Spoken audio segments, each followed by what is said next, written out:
Welcome to the stream, Anish. How you doing? Hey, what's up, guys? How you doing? There we go.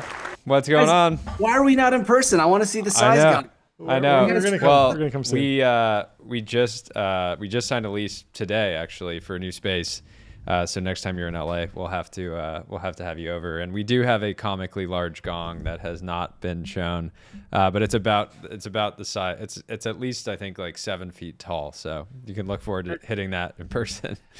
It's busy, man. We used to get to hang out all the time, and now we got to do this. I know. We both got busy, but it's great to see you. Thanks for making time today. There's so much to talk about. I was telling John before you joined a little bit of your background, but why don't you introduce yourself and maybe give a quick overview on your focus at the firm?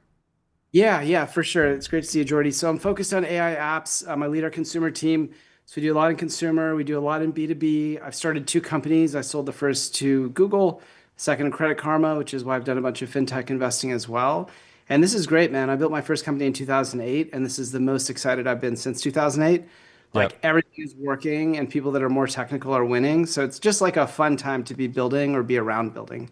Did you always have conviction around the app layer? There was a period over the last few years where people were kind of oscillating between, there's no value in the app layer, these are all wrappers, to back to, just kind of back and forth. I'm guessing you never lost faith. I don't know, dude. I think the wrapper thing was such a mid thought.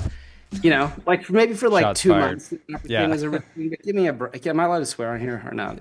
Our kids are watching. Yeah, we keep it usually pretty clean, but we're working on a bleep effect now. But yeah, go swear at the people. I will not. I'll save it for a beer when we hang out in person. But look, if you look at the kind of evolution of that comment in particular, sure, there was a minute when it seemed like you had to either spend $100 million to train a foundation model, or you had to be a quote unquote wrapper. But as soon as you started to see fine tuning and then all the things that came after it, and then of course open source, that stopped being a consideration. So anybody who tells me that there's this like wrapper concern hasn't thought deeply enough about it, I think.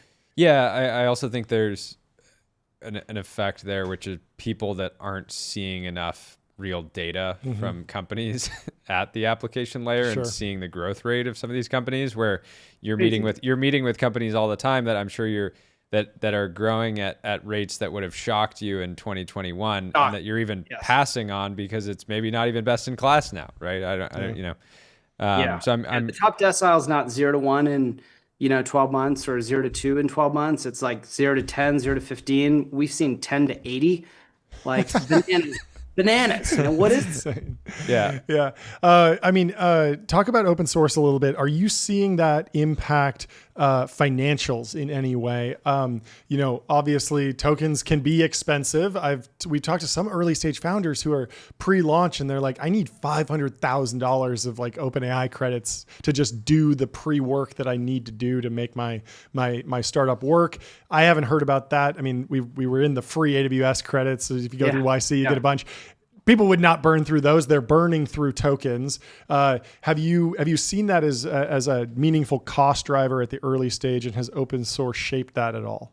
Yeah, there's actually 2 things to talk about here. One is it's actually amazing that there are real costs because it forces companies to make money. So it forces them to charge real prices right away, which forces them to deliver value that substantiates the prices they're charging. So the business model quality is way better than it was 3 years ago, because ironically, because the underlying software has gotten more expensive.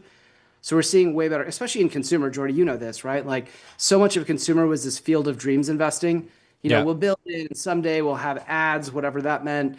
And a lot of times it didn't work. And now, like day 0, people are charging for subscriptions and they're making tons of money.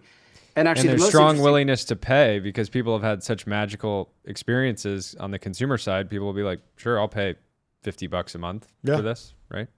Or more. And this is why the most interesting question right now for builders is, what is the $1,000 a month SKU of your product?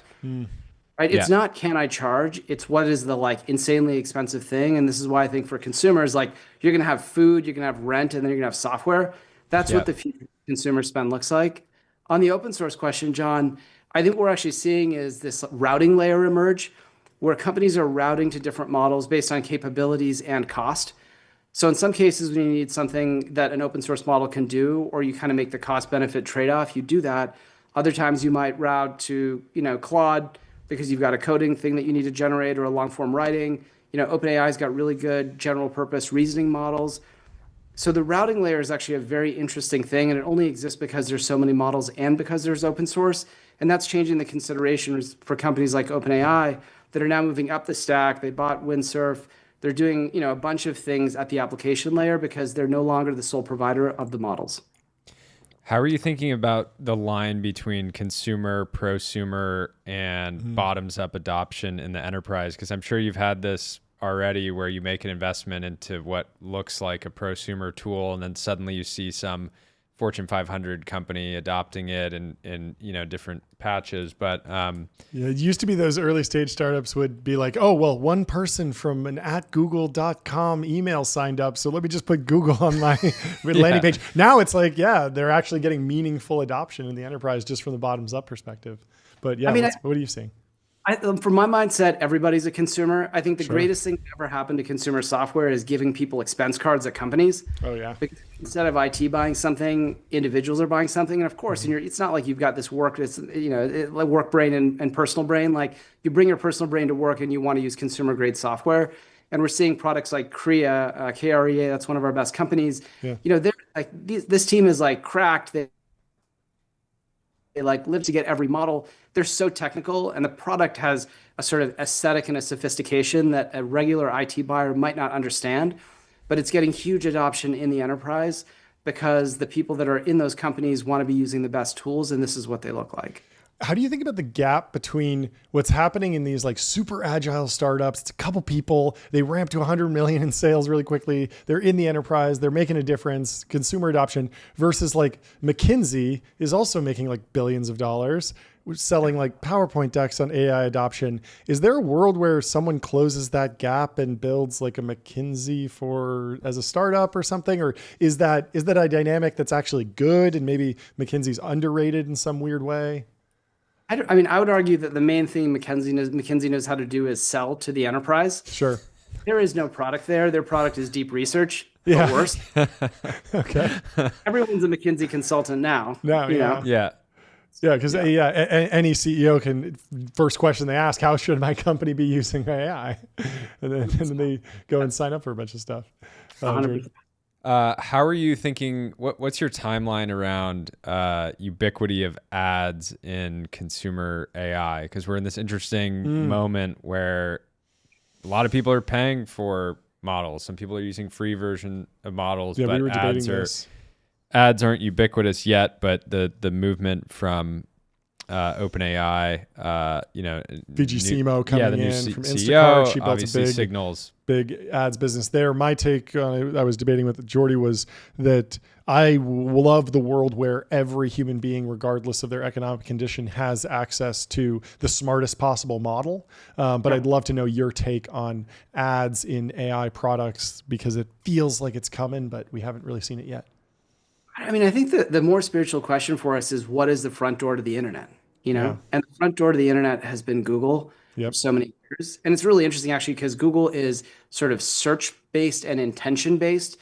And the browse-based web that existed in the 90s, we've kind of moved away from. A lot of the browse-based behavior is now in Insta and TikTok and these other places. Yeah. So I think we're still in the command line era of AI.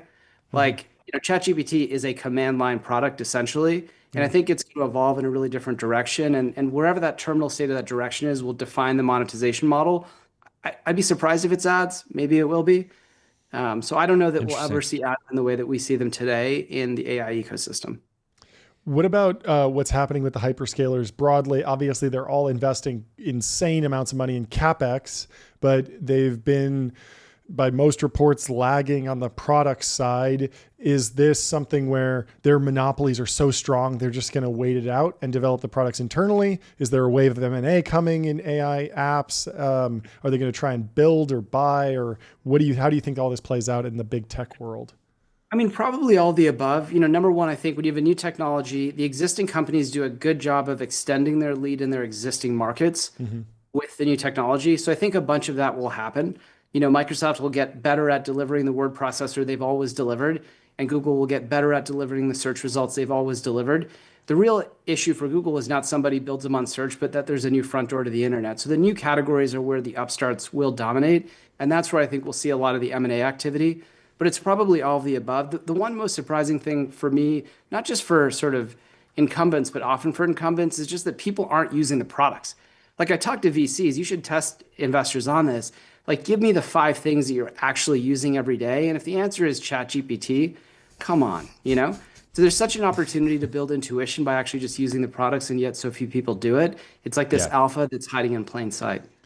Well, that's great. Thank you so much for coming on the show. We'll definitely have you back. Come back on again soon. It took us way too long to do this. Next time in person, I want to ring the gong. Oh, yeah. Yeah.